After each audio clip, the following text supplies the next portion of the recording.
Trine 2 is a puzzle platform game set in a magical medieval world. In Trine 2, players use the skills of the three characters, Amadeus the Wizard, Zoya the Thief, and Pontius the Knight, to cross each game level.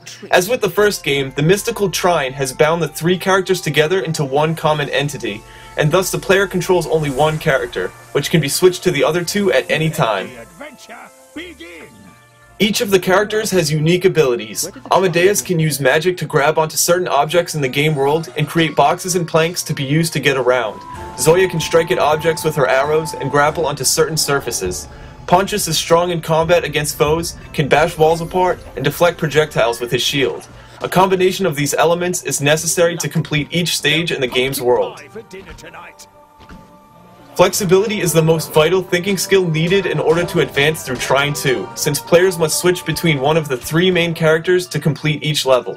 As the game advances, the puzzles will become more complex, and certain obstacles will require the use of the skills of all the characters. Being able to quickly switch characters and master their powers is key for success. Players must also use the thinking skill of focus, since each level in Trine 2 will contain multiple puzzles. To effectively deal with these puzzles, the player must be aware of his environment at all times. There are often subtle cues in the game's backdrop that give hints as to how the player can solve a given puzzle. Sustained focus and awareness of the environment can make daunting puzzles much easier, and the story progression faster.